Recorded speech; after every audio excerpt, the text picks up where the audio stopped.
Hello, and welcome back.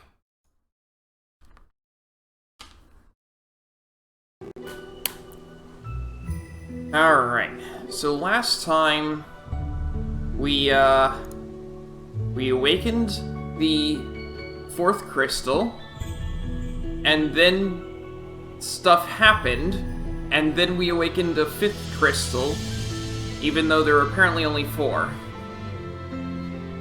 So, yeah, things are going on. I can't really say a whole lot because I know exactly what's going on, and it's a plot twist. Alternus's journal.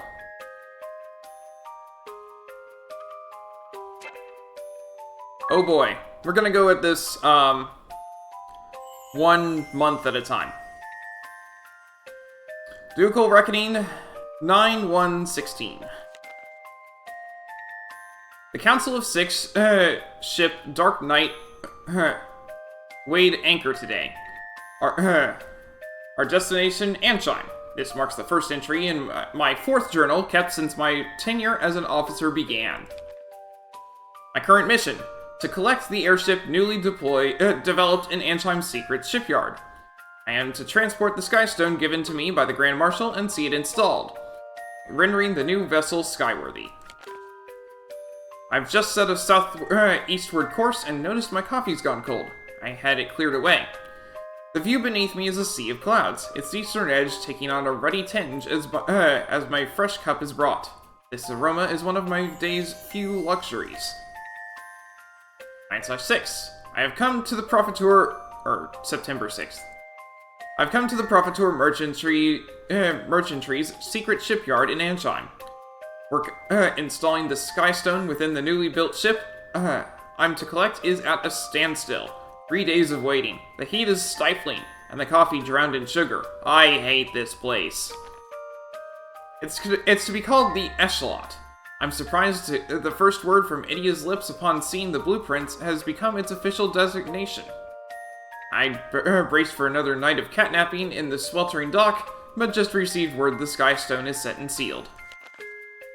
The ship's maiden flight is to the Floorchime Sea, where the ship I wrote here is berthed. While it lacks the horsepower of a heavy cruiser like the Dark Knight, the ship is more nimble and its design pleasing. I find myself quite taken with it. September 10th. Following her test flight to the Floorchime Sea, the Escalot has begun seafaring tests. I am confident in the ship's power. The ship's power, speed, maneuverability, and defenses all meet the requirements laid forth by the Sky Knights. The airship originally assigned to the Sky Knights suffered damage during the initial incursion into Caldisla and crashed. The mission to tow the newly completed Escalot to Caldisla's Volantano Villa will commence in 1 month's time. It will be Idia's first sortie. It falls on me to spend the next 10 days overseeing thorough testing of the craft's ability to withstand the Sky Knight's rough handling. September 20th.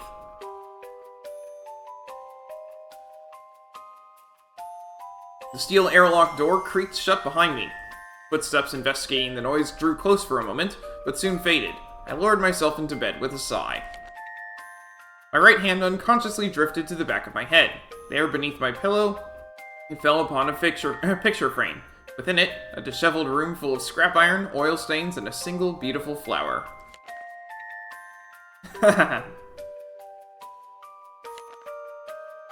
My beloved Idia. I pine for the chance to see a smile unfurl across your face set in equal parts courageous fire and innocence. I long to hear your voice, sweet like a spring breeze. Let it speak my name, and I shall die a happy man. I could hear the nervous shuffling outside my door of someone afraid to disturb me. Not afraid enough, it seems. I returned the photo to its hiding place and answered without bothering to conceal my irritation. I'm awake. What is it? I skimmed the manual I'd been given, then tossed it on the bed. I returned to Idia's smile, perfectly preserved within the picture frame. The Escalot. My lips formed the word time and again as I watched the new ship in tow from my cabin porthole. September 24th. I make for Caldisla aboard the airship Dark Knight. I entrusted a subordinate with the task of towing the Escalot to Dutchy waters, and now sail to give word to the Sky Knights. It was late afternoon by the time we moored at the Lontano Villa's air dock. Ah, is this our new boat? It's so black and punchy! As I descended to the villa roof, I was met with the loudest misunderstanding I've ever encountered. What? Why send our new ship back to the duchy? We're here, man! Bring it to us! Bring it! Or just give us this one. Either or. Constant shouting aside, Lair's point is utterly reasonable. To him, at least. One assumes. But he's not getting my ship. Hey kid, you made it! When I reached the villa's study, I was greeted with a rough slap to the back by Heinkel, captain of the Sky Knights. He continues to treat me like a boy despite my superior rank. Strangely, I don't really mind. Arguing with him is a waste of time regardless. 2 hours later, I sat down to a table laid heavy with a feast. What began as a welcome celebration for me ended in a horror show of Barris's inhuman appetite and Heinkel and Holly's tag team drinking. Idia will serve in Omnis's unit. I was sobering up on the balcony when Heinkel came to deliver that news, leaving me wholly flustered. I could see his grin from the corner of my eye as he raised his glass and mocked toast. Knight Argent Heinkel. Tales of his feats go back before the duchy's founding. He holds the Grand Marshal's trust, to the point of once serving as captain of his personal guard. For some reason, this hero has taken an interest in me from a young age. I owe him more than I can hope to repay.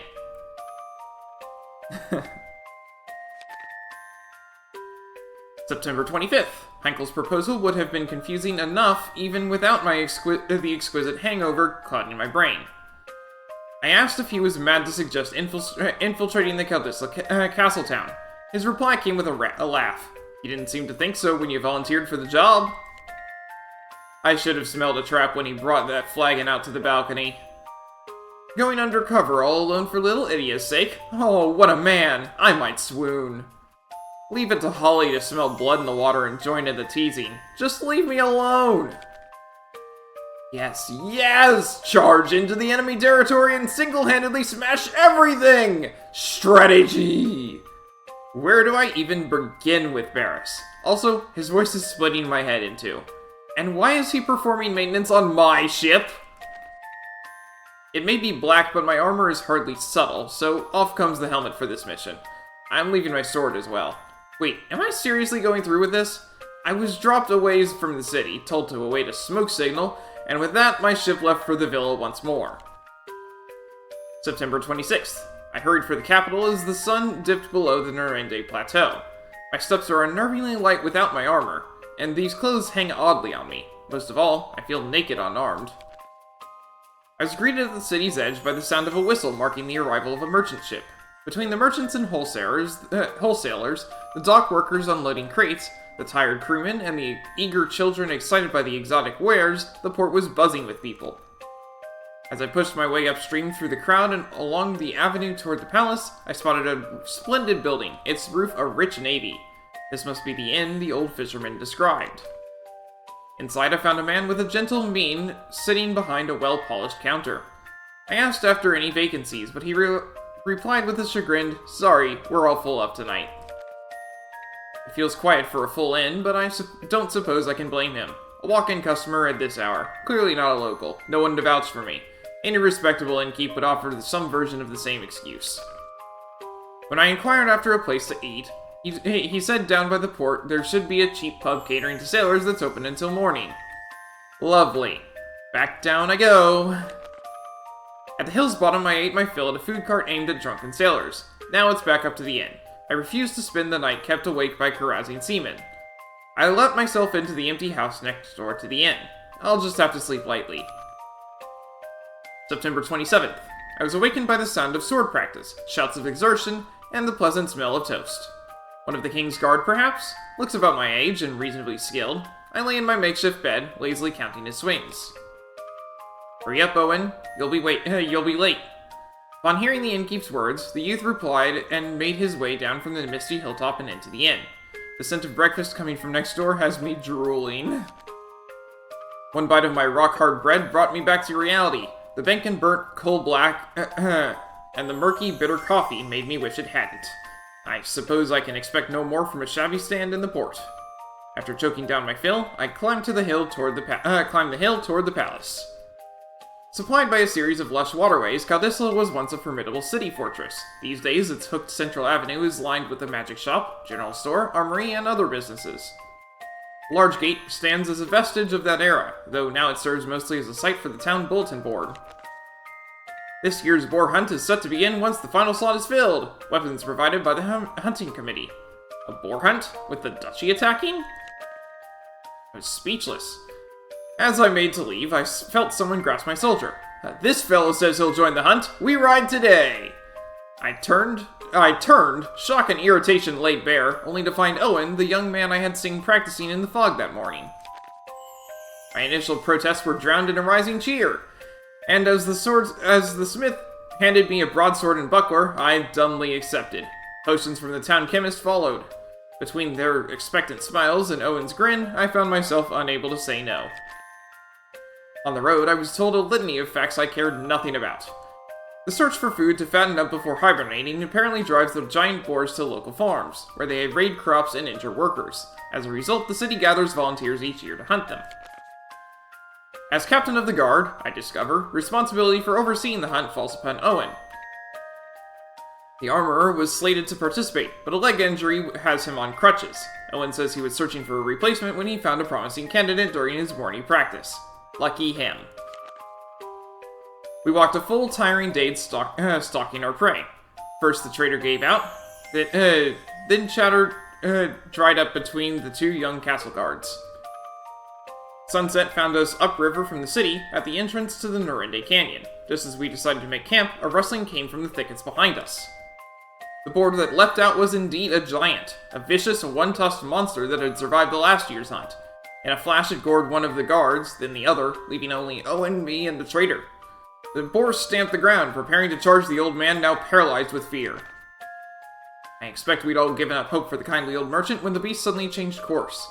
With only seconds to react, Owen landed a mighty blow, felling the monster in a single strike. I set about treating the young guard's injuries. The trader, clearly still worked up, narrated Owen's victory to the two boys. With every reverent word, I felt as though I was being derided as useless. The others took to sleep, while I set watch to keep the fire going. Owen rose and came to sit beside me. Thanks for before. I kept silent, but he pressed on. The boar only changed targets because you circled behind me and channeled your energy at it. It's thanks to you we're not carting home a corpse. He sat waiting, apparently bent on receiving a response. His grin is infectious. I took the surest course of action, I replied as I held aloft my broadsword. I had my doubts as this blade was up to the task. The weapon's edge was chipped in places, its length bent. With a gentle shake, the pommel gave an unsettling rattle. Owen burst into a laughter at the noise. Apparently my response passed muster. He continued, his grin never flagging. Starting tomorrow, you'll stay at my place. I'll give word to my father to open a room for you. I was dragged on this hunt, but if it earns me a real breakfast, it's a bargain I'd take gladly. September 28th. The innkeep's voice and the smell of coffee being laid on the table roused me from my thoughts. You're from Ansheim, eh? You'll be wanting extra sugar then. Politely declining, I took a sip. Quality beans, roasted to perfection. Exquisite. After the hunt, we carried the wounded back to town. We tied the boar to a high tree branch. Owen said the townspeople would come for it later. After seeing to the boy's treatment, Owen invited me to his home, the inn. Savior was the title he used when introducing me to his father. I was mortified. I was on a journey of personal discovery, originally come from Ansheim. They bought my arbitrary lies without hesitation. They welcomed me. That evening, we dined early, and well. The boar had been carted back to town, and our share of the meat filled the table. Once Owen returned from the palace, we sat down to feast. The innkeep is a brilliant cook, and we ate, drank, and reveled into the night. Come by the palace tomorrow. I want you to meet the king. He repeated himself time and again, words slurred from wine, despite my pretending to be asleep. September 29th.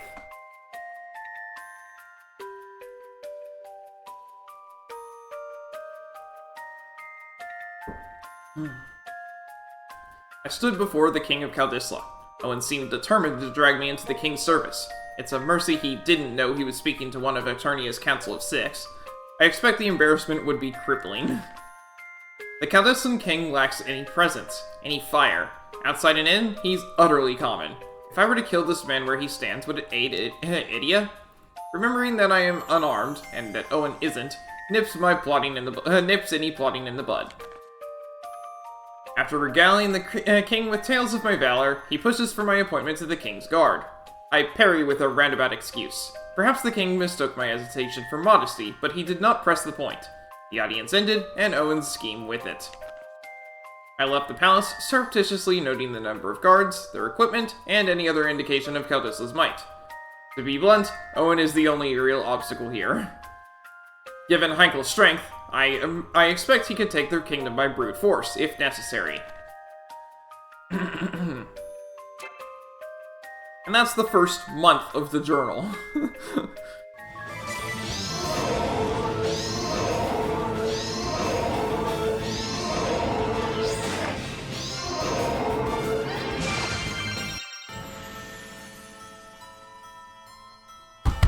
That was beyond unfair. Every time the idiot could have wiped them out, nope, they just put her to sleep so she couldn't attack. Ugh.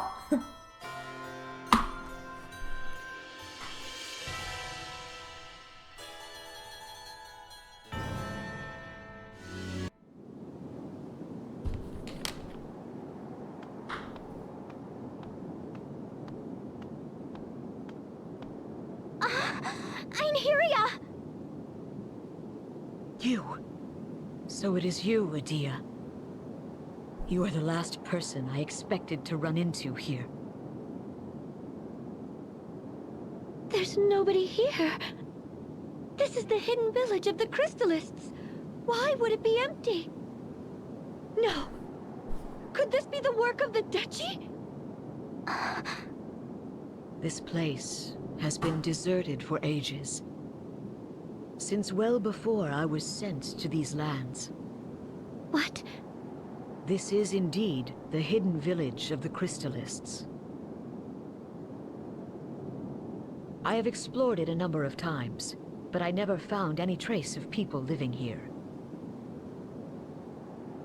Now that you mention it, it doesn't look like anyone has lived here for years.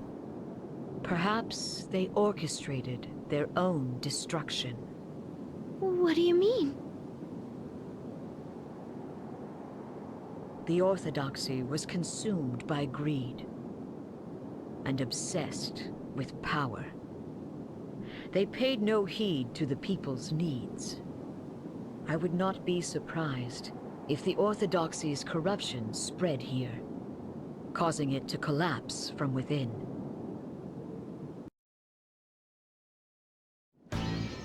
I served only the crystal and knew nothing of the world until I left the temple. So I cannot know if what you say about the Orthodoxy's corruption is true.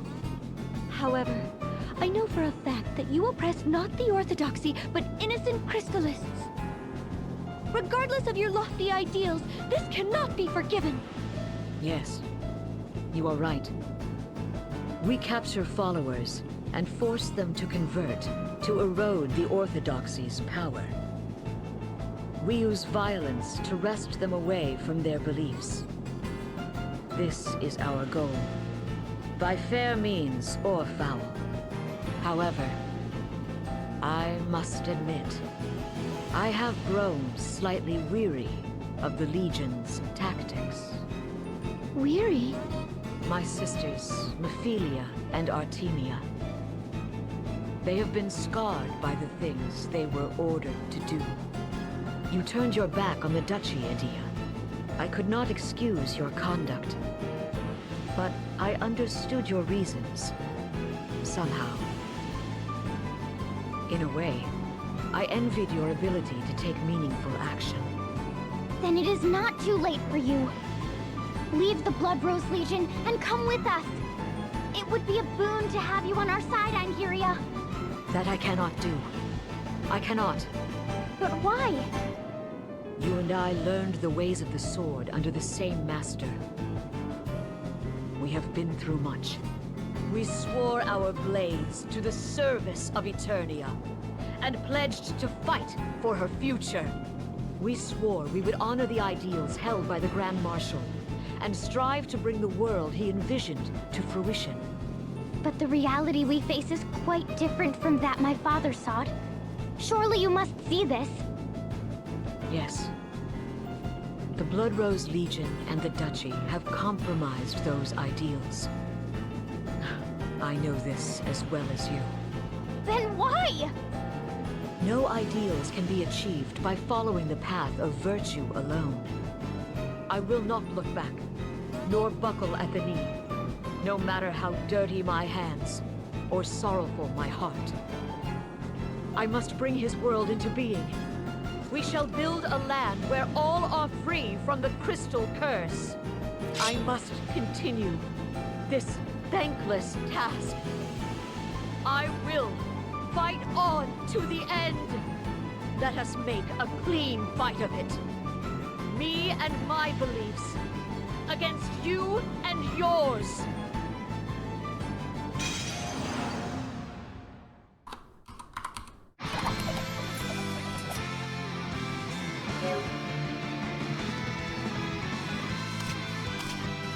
She's not weak to anything.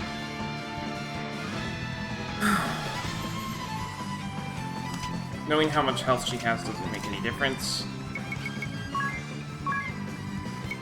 Gonna hug her.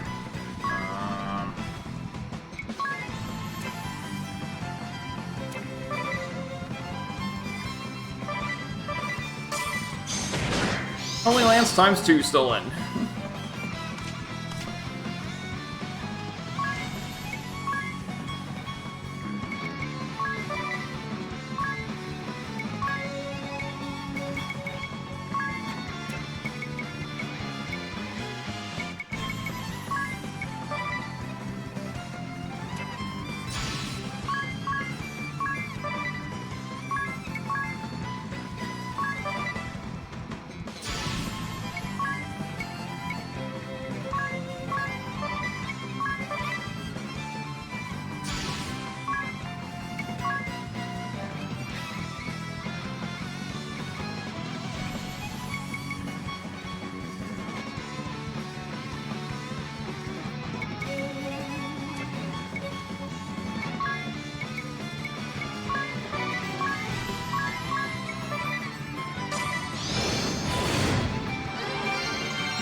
Go.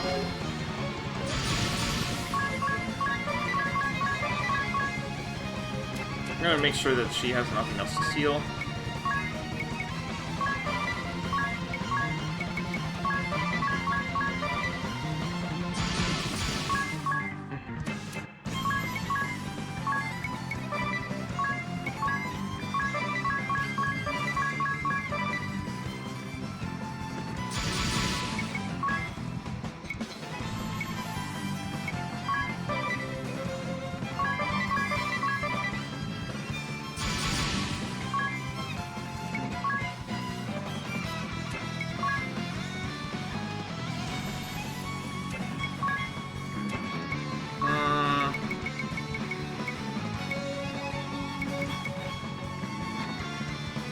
I'll do Quagga.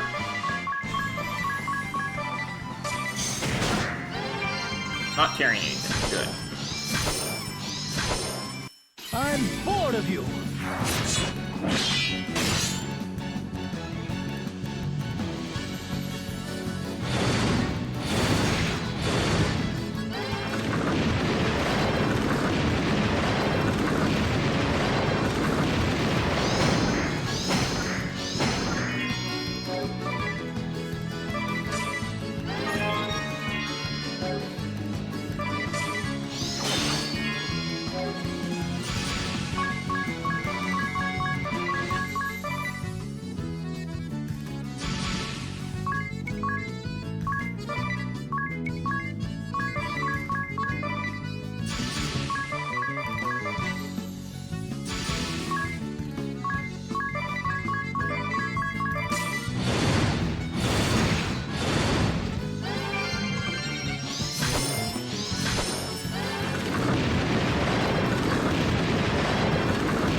She ran out of MP.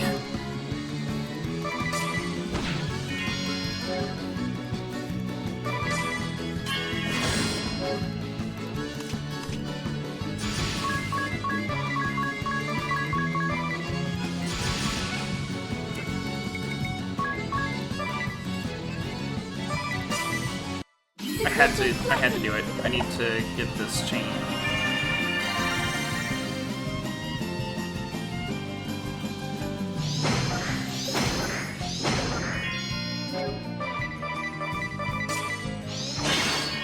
There we go.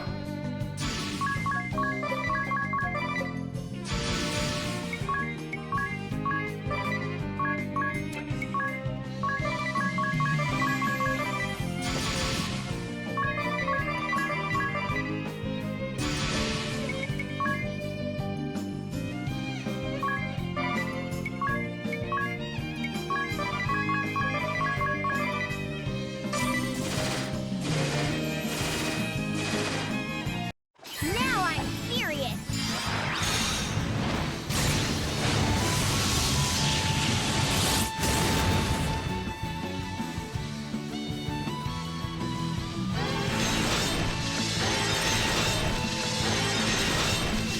Oh, wow, that was fast.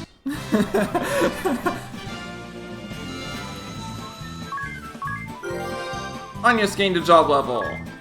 She learned low leverage. I got power bracers.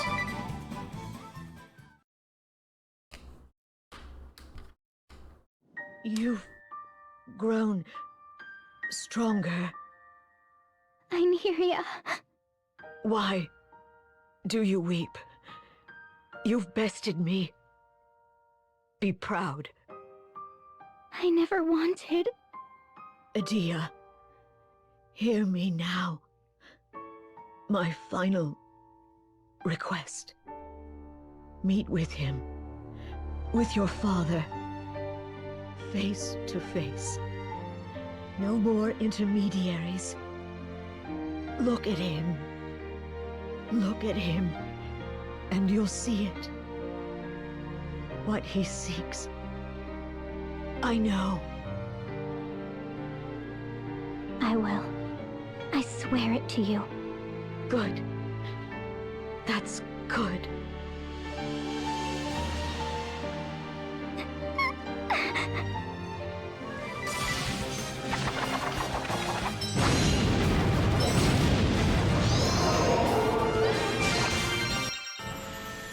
Why?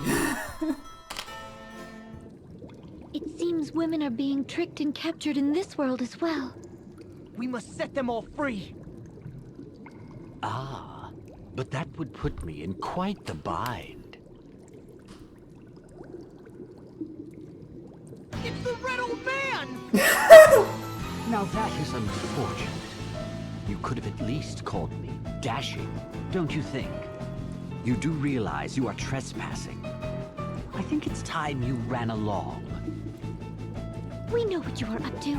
You must stop using these women for your wicked ends. Oh, do you now, my pretty little thing? Well then, go ahead and tell me what I am doing. Pheromore toxin. What? Well, knock me over with a feather. Just where did you hear that? From you. You told us yourself. I did? Just a second. Have I met you somewhere before? No, I believe you have yet to make our acquaintance. Feigning ignorance, are we? Very well. How much do you know? You use cologne containing pheromore toxin to trick and exploit women for your own gain. Well, well. Isn't this awkward? You seem to have seen right through me. You do realize the women I woo get something out of this too, right? My techniques are truly superior. They all leave satisfied. You filthy old man! Oh, I thought I recognized you from somewhere. You're the Grand Marshal's daughter. You seem intent on disparaging my little operation. But I'll have you know the Council of Six has given full approval. What? Don't you see? Your father has personally condoned this operation that you call filthy. I don't think he has. I fail to see how it warrants criticism from his own blood. Have I made myself clear? Good. Now off you go, children. I have much work to do here. We're not going anywhere. We'll not turn a blind eye to this wickedness. Oh, so that is how you want to play it. I'll warn you, I'm not the kind to roll over easily myself. It looks like I'll have to teach you the hard way.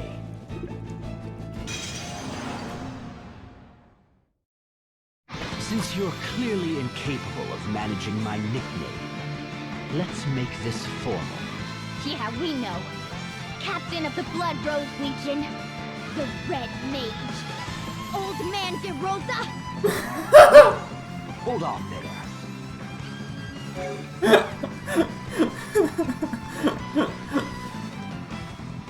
Old Man DeRosa.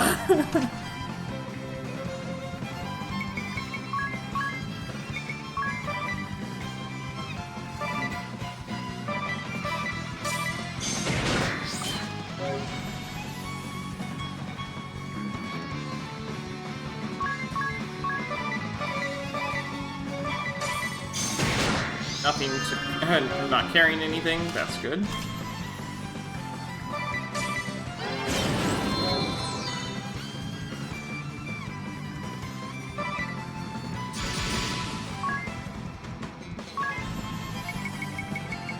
Let's try and get some more rejuvenation ready.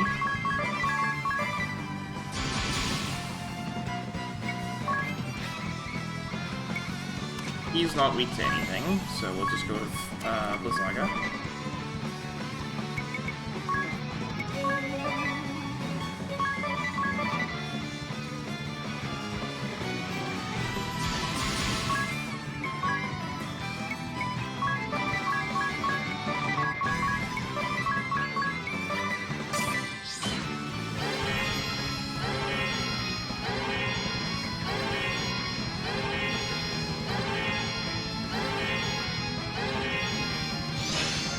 Enough!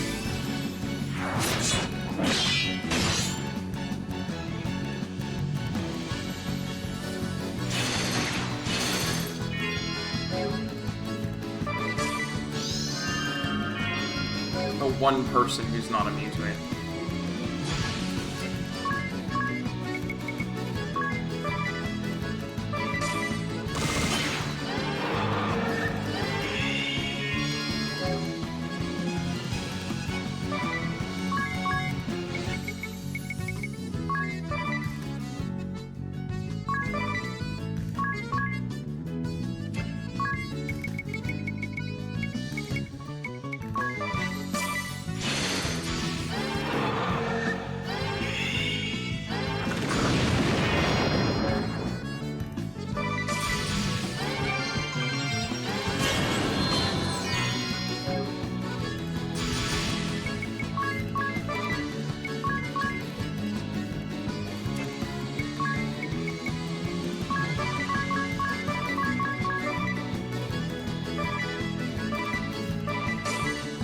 Time to settle this!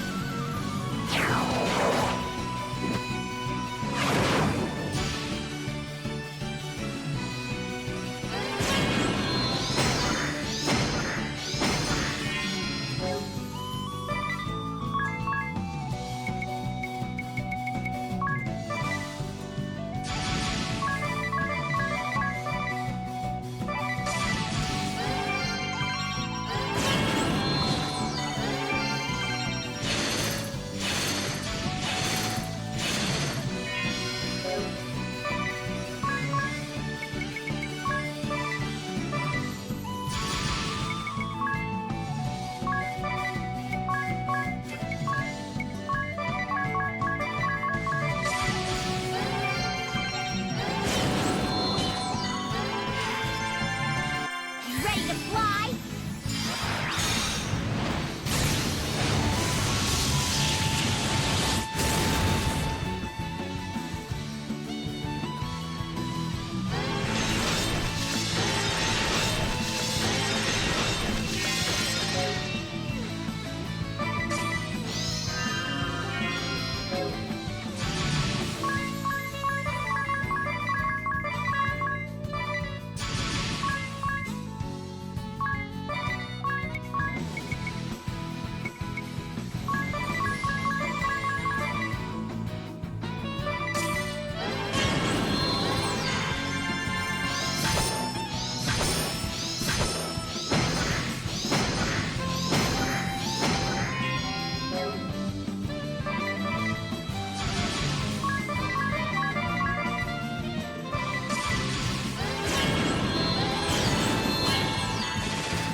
Well, we got him down anyway.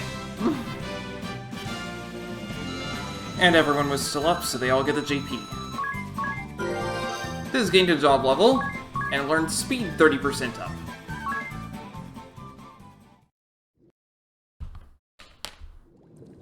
What is it? Oh, it's just...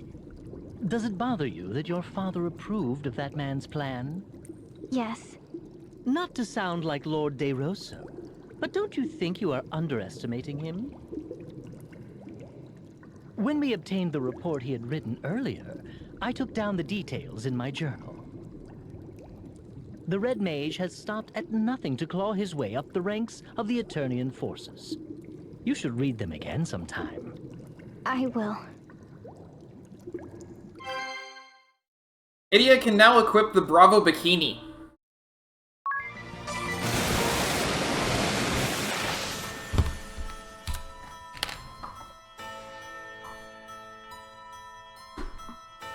Yeah, I need the, I still need the rebuff offhand.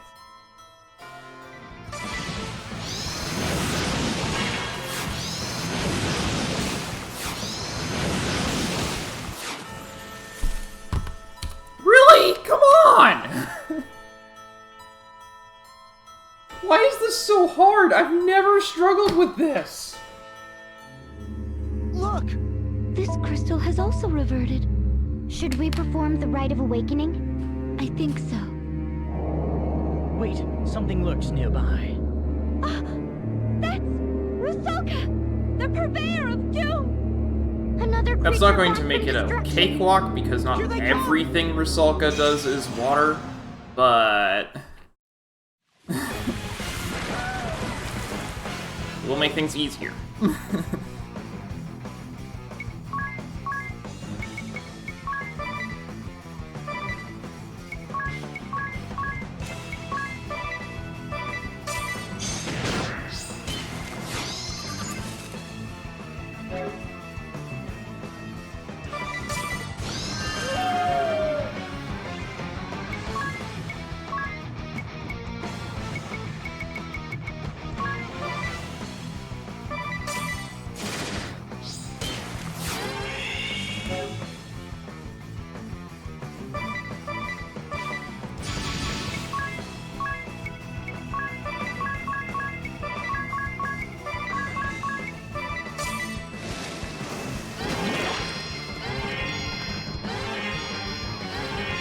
The seep is water.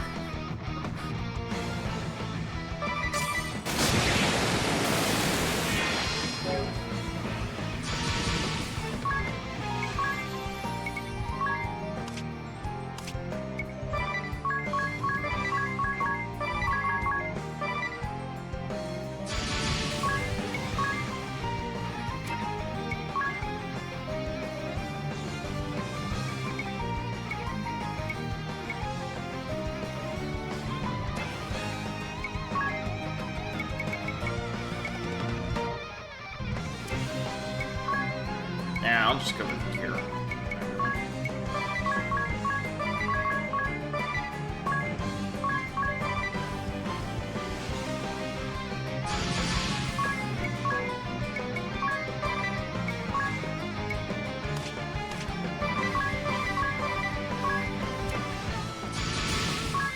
Still going to do... Oh, hold on. You can actually do your thing now. Yeah, I'm still going to try doing Thundaga against the entire party.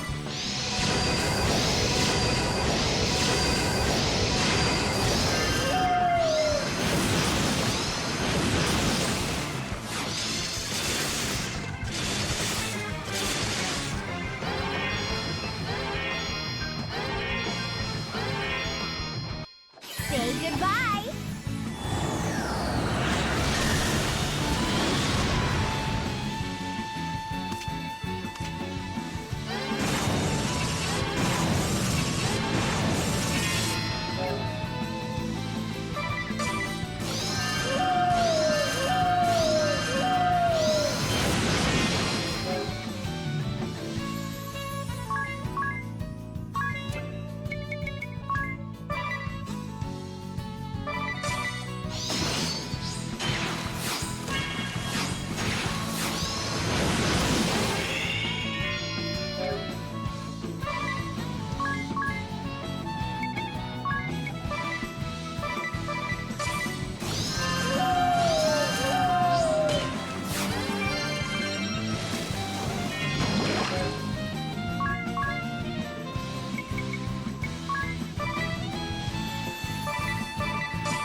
There we go. I was hoping that I would get that in time. Okay.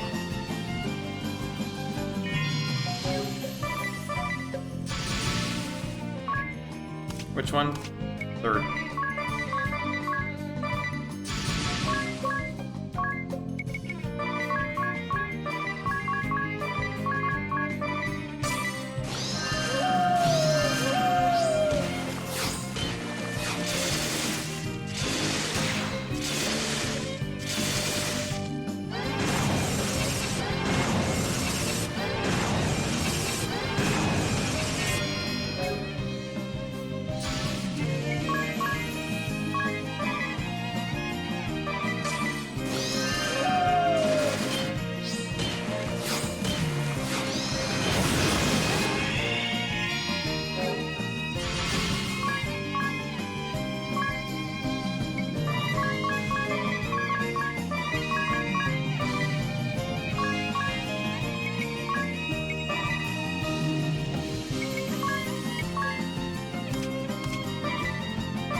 Darn it. I'm not gonna get it in time.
Don't blink.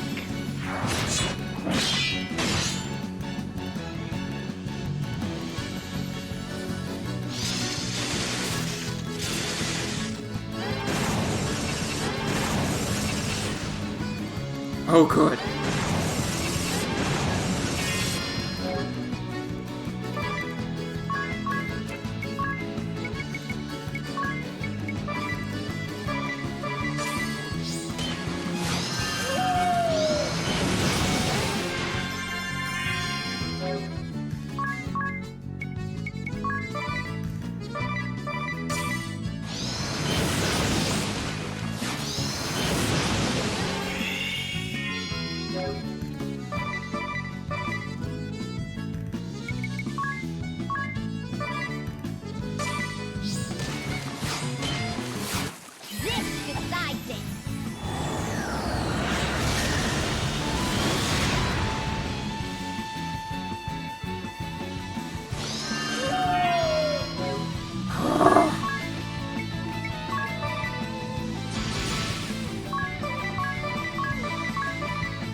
Yay!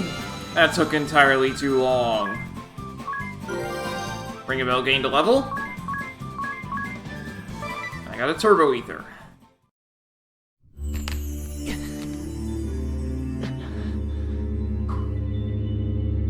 Hurry up and awaken the crystal before we are beset by more beasts! Of course.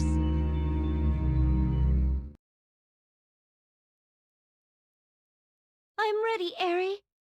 I'm sure you have the hang of it, but if there's anything you'd like to go over again, just ask. Time to get started, Agnes. Are you ready? Yes. Let us begin.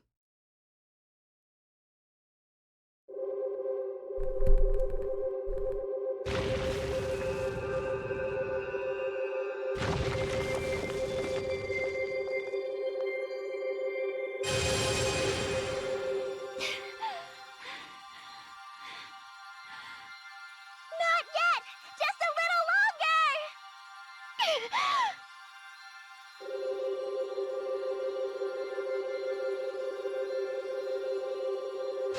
More! Keep going!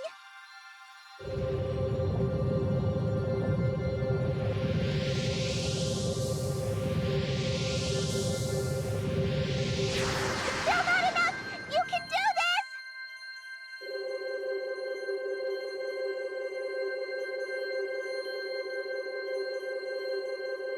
Stop! That's it!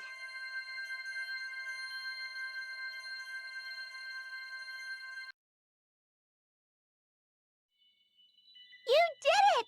You awakened the crystal! Well done, Agnes! Have you checked your brooch, Eri? Yes, the water crest is lit. Phew. Good.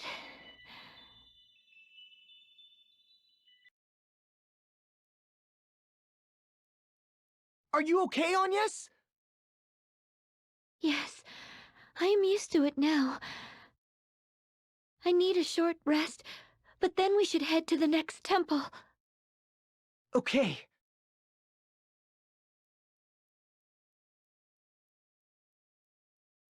Oh, look at your Vestal garb, Agnes. It's all threadbare. Huh? Oh, what should we do? It has seen a lot of use of late. Let's go and ask the sage to repair it.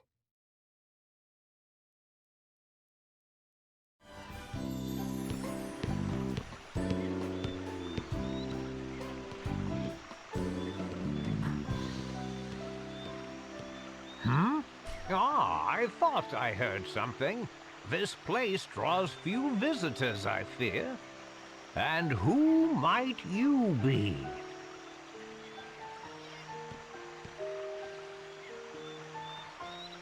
I am Agnes Oblige, vessel of the wind. Ho, little Agnes, is it? My, how you have grown, child. You were scarce more than a little sprout when your predecessor brought you here. Now look at you, a fine woman you've become. Why the long face? If there is anything this feeble old man can do for you, name it.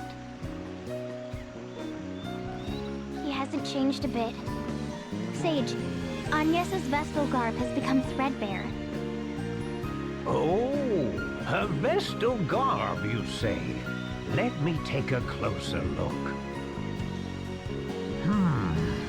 Yes, this should be easy to patch up. Sage, do you remember me at all?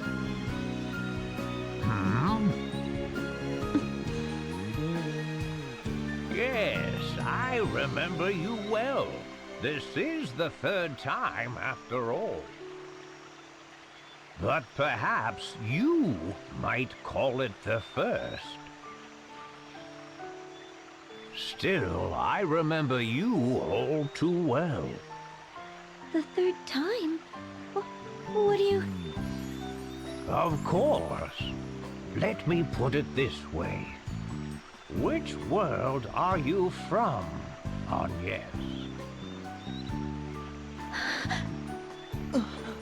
What? Well, you'd better come inside.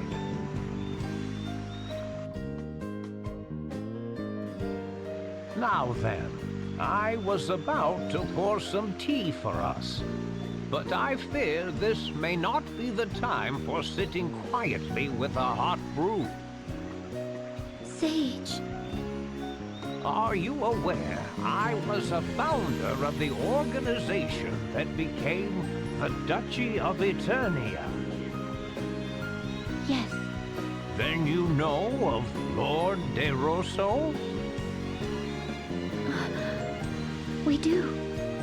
And are you familiar with the circumstances that led Lord De Rosso and me to build that organization? No. No? I see. Then my counterpart in your world has been very lax. He has left me in an awkward position. Still, he is me, so I must shoulder some blame. Not to worry. Well then, Agnes, Yes. you must decide who is your most trustworthy ally. Then travel to the nearby cave with them. You will find it to the southwest of here. Once inside, I will tell you all I know. I will also give you your Vestal garb there.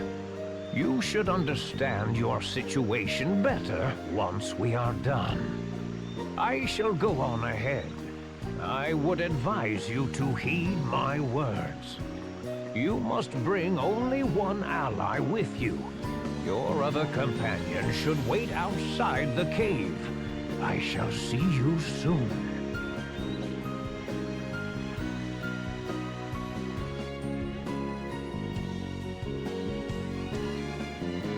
It seems the sage knows something of our predicament.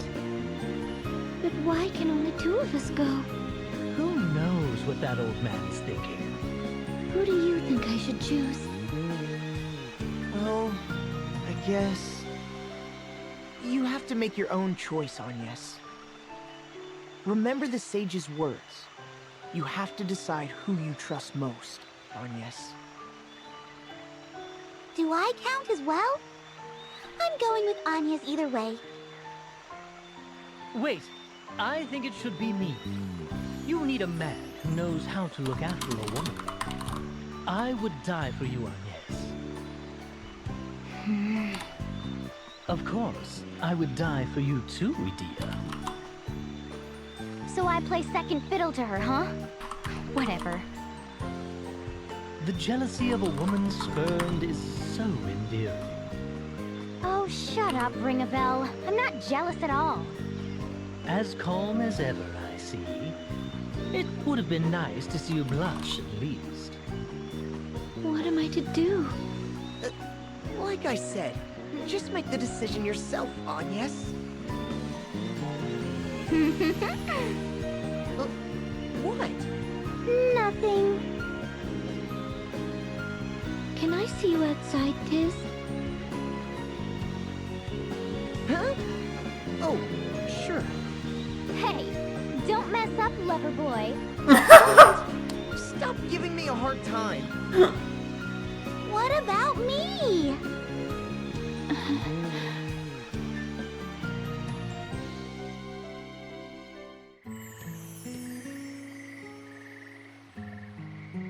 So, what is it? Do you remember what I said to you right around the time we met, Tiz? I said I would like you to join me. Yes, I remember. And you have stayed at my side this whole time, through journeys far and wide. So, I think I would like you to be the one to come with me. Will you do it? I feel the same. I remember the promise I made. I'll never forget it. Not till my dying day. I've come this far with you. I've stuck with you until now. You will always be a ray of hope to me. Tiz.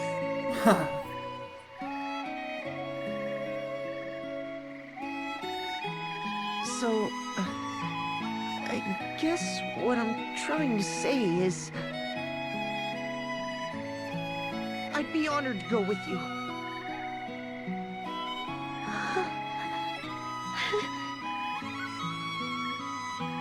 Thank you. It seems I have come to trust you more than any other since that day. 'Tis a shame, Agnes.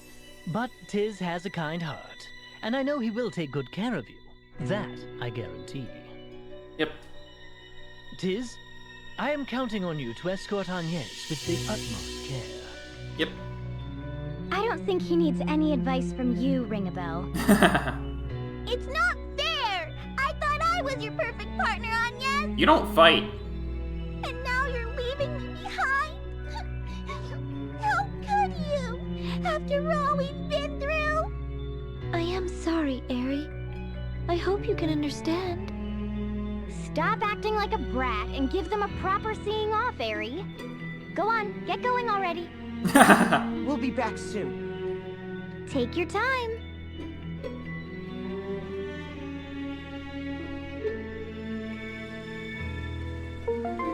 Ring-a-Bell and Idia left the party.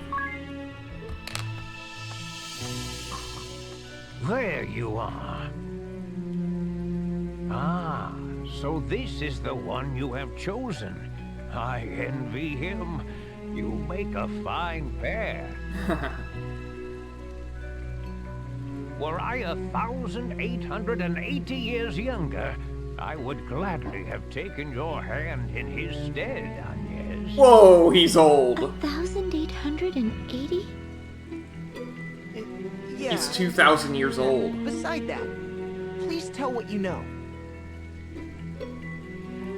Yes, that is why we have come to you, Sage. Or 1,900 Do years old. you understand what I meant when I said it was the first time we had met?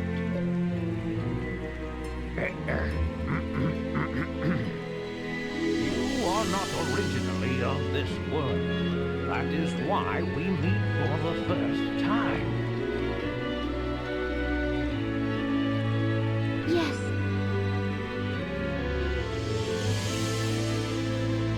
Sage, earlier you said this may be the third time we have come in contact. What did you mean by that? Your only memory of me is when you were brought here by the previous Vestal. Correct, Agnes? That's right. I came with the Mother Vestal and Olivia when I was but a young girl. However, I have met another who looked exactly as you do now. What? It was a very long time ago. More than 1,800 years, in fact. 1,800 years? Just how old are you, Sage? Me? I have lived almost 1,900 years. 1,900 years? No cause for surprise. Lord DeRosso is 500 years my senior. We were once mortal enemies, he and I. I was High Inquisitor of the Crystal Orthodoxy. He was an immortal who led those seeking to thwart us. We crossed swords on the field of battle dozens of times. In our final battle, the fighting went on for over 100 days, a true struggle to the death.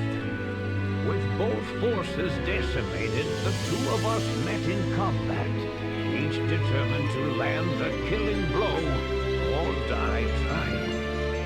At that moment, an angel appeared before us. This wounded angel was a beautiful young woman who looked exactly like you, Agnes. Both Lord DeRosso and I were mesmerized, and before we knew it, we cast our swords aside and went to her aid.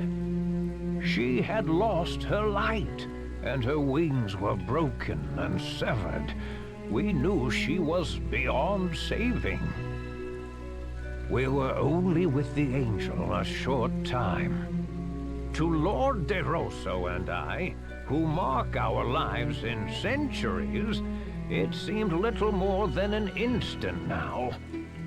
But this moment changed both of our lives dramatically. With the last of her fading strength, she spoke to us. Of the crystal's secrets and of their dangers. Dangers? I was a man of the cloth, and Lord De Rosso was one who opposed my religion. The truths we learned that day shook the very foundations of all we had both believed in.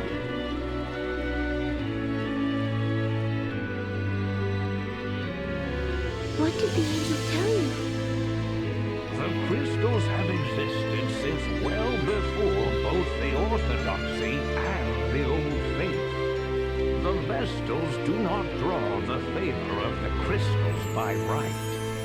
This title was merely given by those of the faith to ones who had this gift. Originally, it was thought that mankind should not come in contact with the crystals.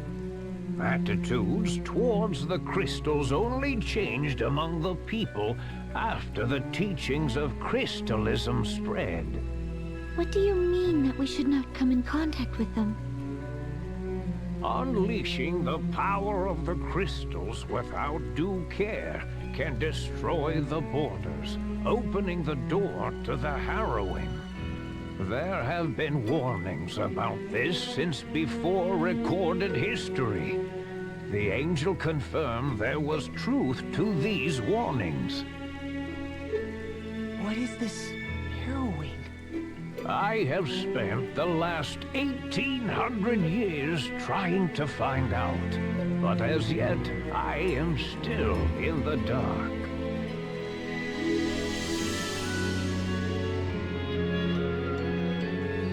The true nature of the harrowing is shrouded in mystery.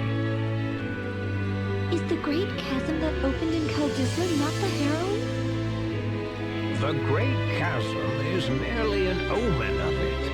It was one of the events the angel spoke of. I cannot say if the harrowing results from the Great Chasm opening up, drawing in darkness, then spewing it forth, or it may point to the tainting of the seas, the wind stopping, the volcanoes erupting. In a previous world, we awakened the four crystals and calmed the fury of nature. Then we summoned the holy pillar to close the great chasm.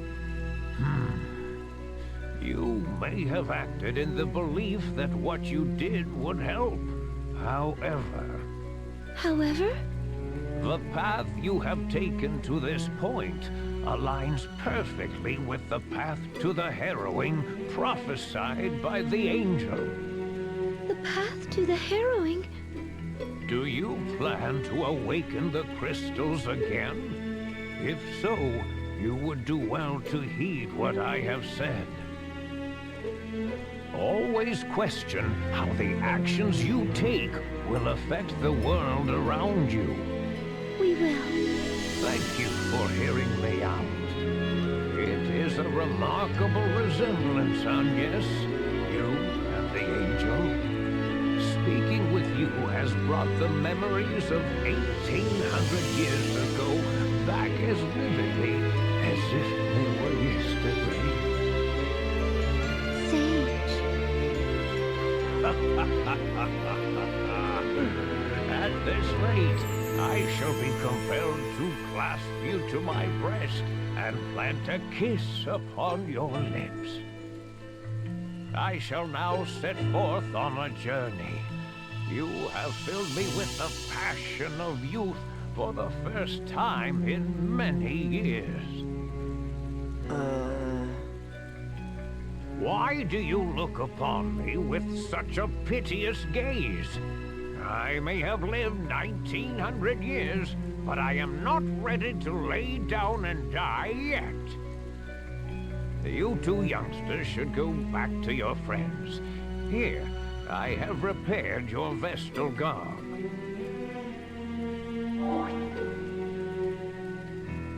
Thank you, Sage. Thank you very much. Of course. I wish you good health, Agnes.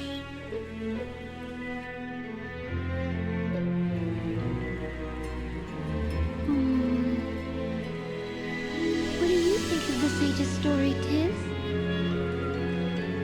To be honest, I'm even more confused than before. I have to agree. I get the feeling he has not told us the full story. But why would he leave us in the dark? He either did so for good reason, or because there was something he was unwilling to share.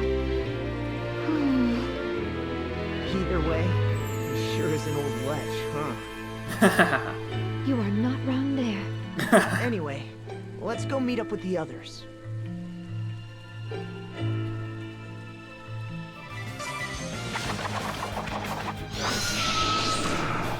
Hit my ace!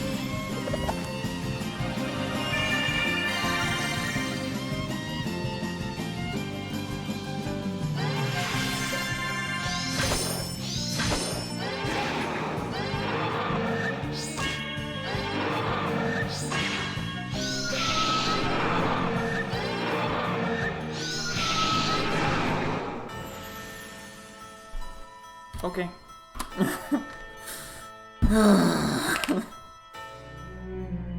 There they are!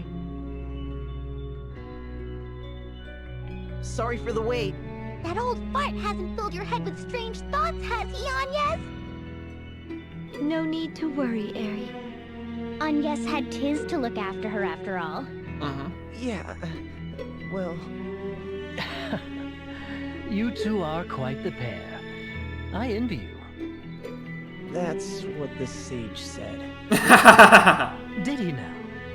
I am not surprised. He and I did have a few things in common, to be sure. That's enough out of you, Ring-a-Bell.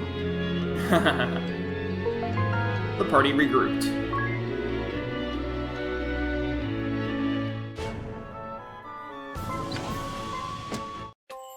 Ring-a-Bell's tears. Look what we have here. Ring-a-Bell must have dozed off. Here? I wonder why. I don't much care for it, but with the Spiritism job command... Horde abilities. Magic critical, gloom, and magic attack 10% up. Adrenaline might also come in handy. Brave 3 times, then Fairy's Aid followed by Black Bane 3 times. Brave once, then Rage followed by Minus Strike. I'd better practice some more. Self-Restore would definitely be a good move. Council of 6. Combined Strength, nothing to fear. Wouldn't you agree, Vic? Haha, what a bunch of gibberish. Wake up already, Ring-a-Bell. You'll catch cold sleeping there. Something the matter? Perhaps we ought to let him sleep. Look, Tiz, Ring-a-Bell is... he's crying. What?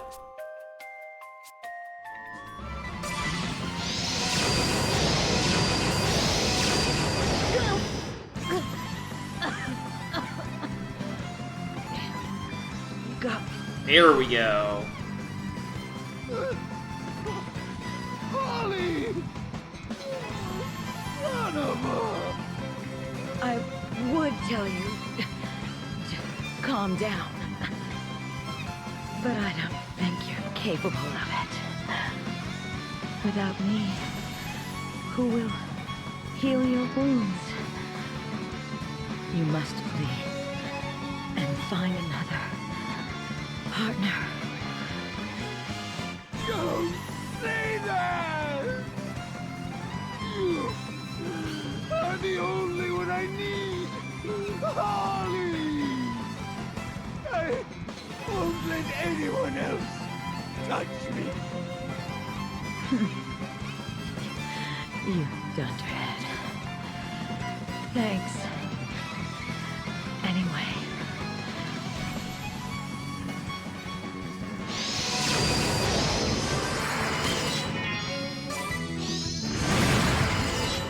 Yeah, I'm really not a fan of that fight. This is insane. Hello, I'm Dragon Rider Luke. I'm a Christian streamer, and I'm always up for a friendly chat about my faith. I also think that it's important that people read or hear the Word of God frequently, so the next 5 minutes or so will be a chapter from the Bible. If it feels like I'm skipping around, that's because you're not watching my videos in stream order. Genesis 13. So Abram went up from Egypt to the Negev, with his wife and everything he had, and Lot went with him. Abram had become very wealthy in livestock and in silver and gold. From the Negev he went from place to place until he came to Bethel, to the place between Bethel and Ai, where his tent had been earlier and where he had first built an altar. There Abram called on the name of the Lord. Now Lot, who was moving about with Abram, also had flocks and herds and tents, but the land could not support them while they stayed together, for their possessions were so great that they were not able to stay together. And quarreling arose between Abram's herders and Lot's. The Canaanites and Perizzites were also living in the land at that time. So Abram said to Lot, "Let's not have any quarreling between you and me, or between your herders and mine, for we are close relatives. Is not the whole land before you? Let's part company. If you go to the left, I'll go to the right. If you go to the right, I'll go to the left." Lot looked around and saw that the whole plain of the Jordan toward Zoar was well watered, like the garden of the Lord, like the land of Egypt. This was before the Lord destroyed Sodom and Gomorrah. So Lot chose for himself the whole plain of the Jordan and set out toward the east. The two men parted company. Abram lived in the land of Canaan, while Lot lived among the cities of the plain and pitched his tents near Sodom. Now the people of Sodom were wicked and were sinning greatly against the Lord. The Lord said to Abram after Lot had parted from him, "Look around from where you are, to the north and south, to the east and west. All the land that you see I will give to you and your offspring forever. I will make your offspring like the dust of the earth, so that if anyone could count the dust, then your offspring could be counted. Go, walk through the length and breadth of the land, for I am giving it to you." So Abram went to live near the great trees of Mamre at Hebron, where he pitched his tents. There he built an altar to the Lord. May God bless the reading of his word. What on earth could that ship be doing? Oh, pardon me. Did you see something?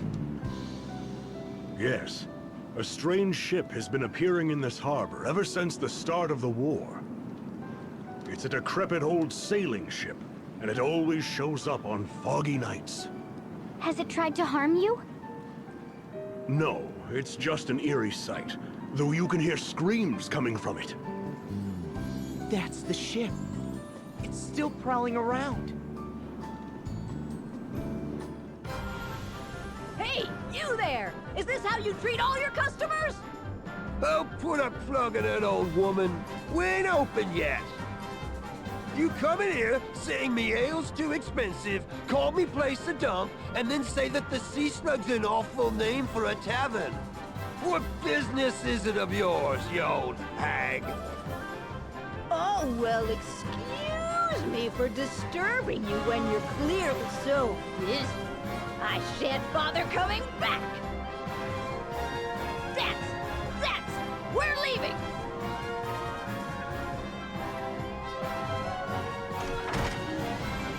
What's going on? The proprietress wanted to find out what the drunken pig was like in this world. Let's just say things aren't how she's used to. Even the name's different. I'd take my drunken pig over this any day, were her words. Seeing the guy running the place, I don't fancy slaking my thirst in there either. Too right.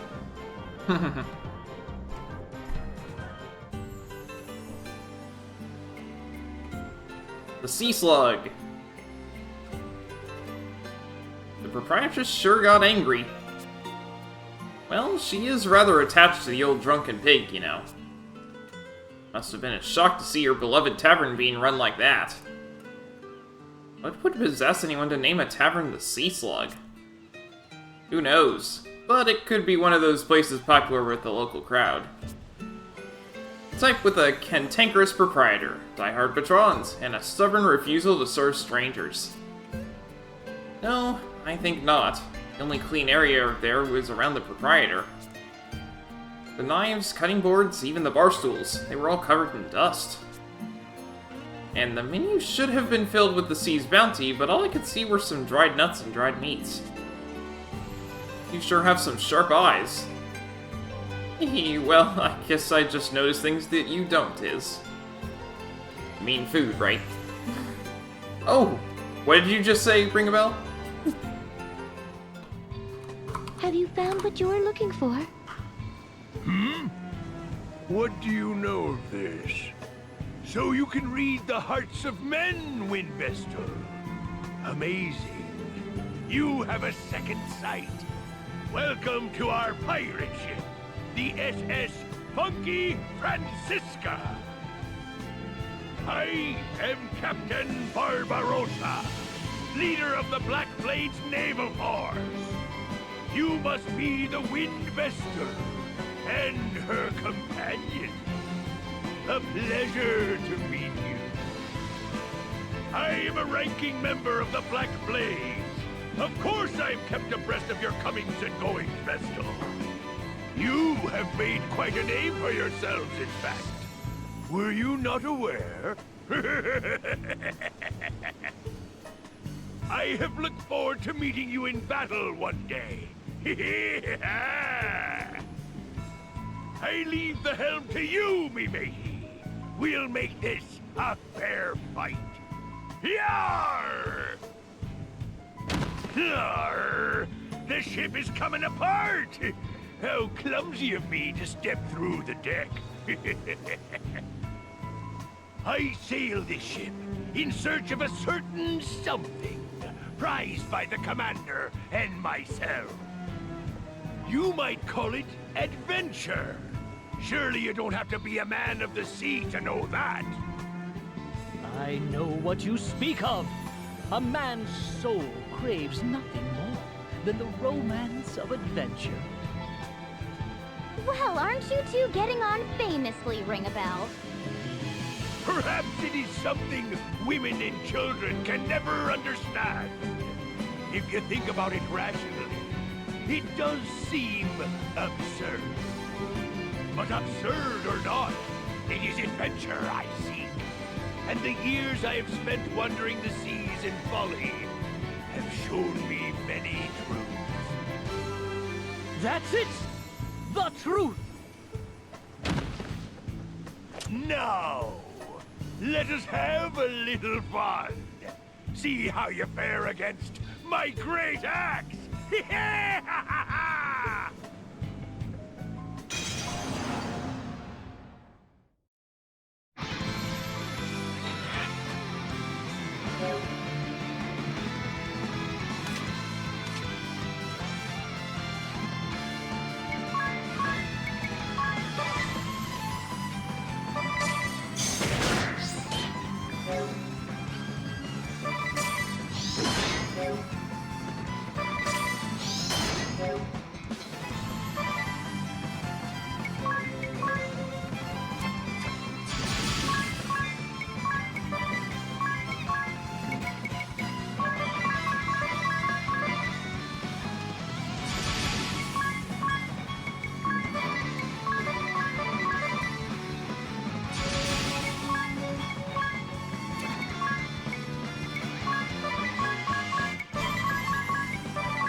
No holding back!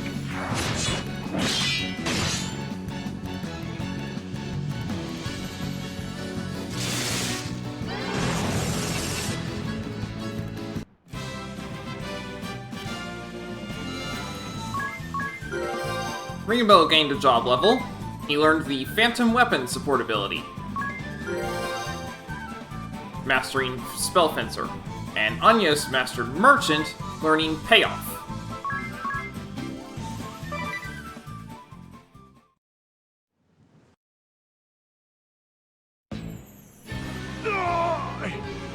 You and your allies have bested me, Windvestal. Such power. Forgive me. I was not able to find the Susano. Oh. It's okay, we found it. If it was the Susano O you sought, we found it. It exists. Your quest was not in vain.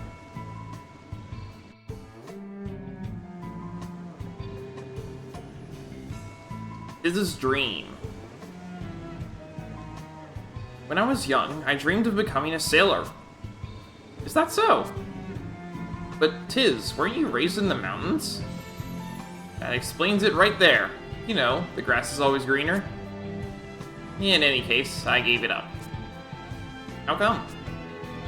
It's hard to be a sailor if you can't swim, and I can't. Well, that is to be expected, considering you live so far from the sea.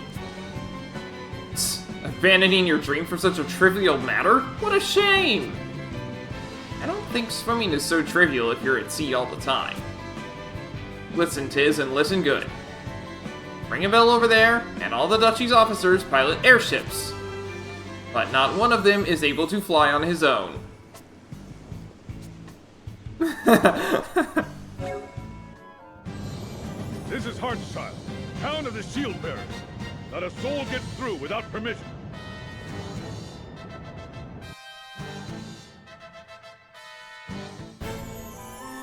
Never mind. Welcome, Windvestal. I see you have companions, too. Well met. I am Daniel Goodman, commander of the Shield Bearers. I must apologize on behalf of my soldiers. They did not know who you were when they stopped you. No need to apologize.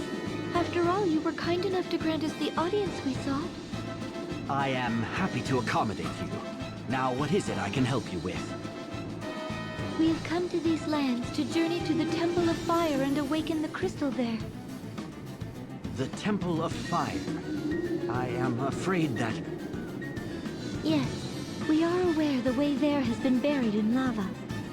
What is the current status of the Mithril Mine? The Mithril Mine? The Sword Bearers have occupied it at times, though we usually wrest it back from them. Currently, it is not held by either side. I see. Thank you very much. Oh, would you be able to grant us permission to stay in Heartchild? Of course. The Shield Bearers welcome the Vestal and her companions. Feel free to rest your travel-weary bones in town. Someone, show the Vestal and her companions the way. What can I help you with? Let's take care of that.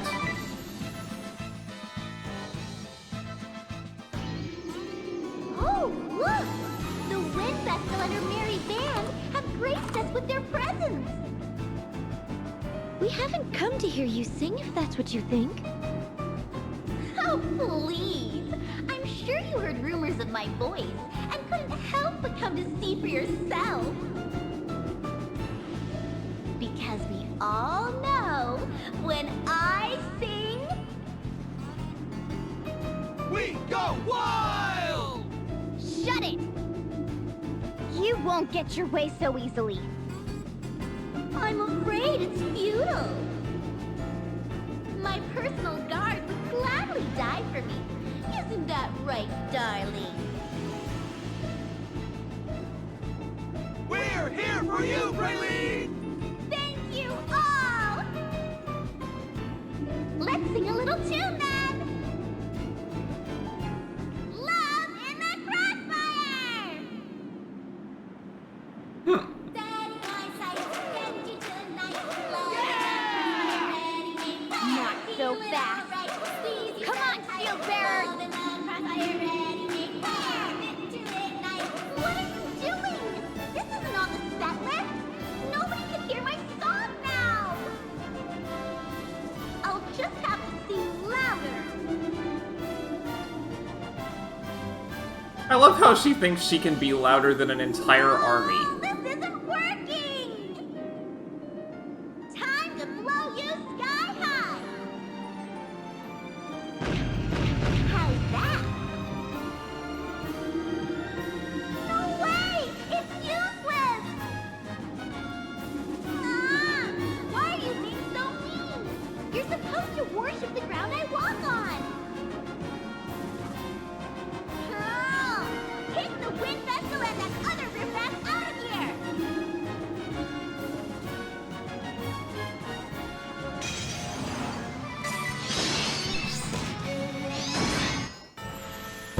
Well, that was fast.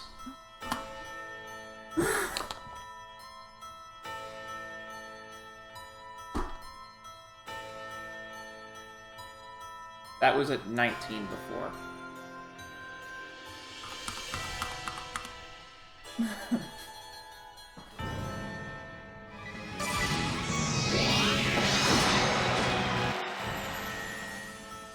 Okay.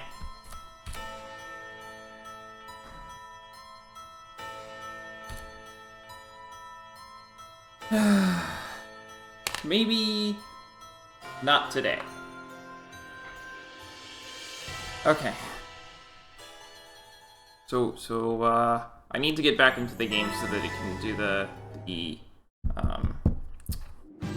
Norende stuff. But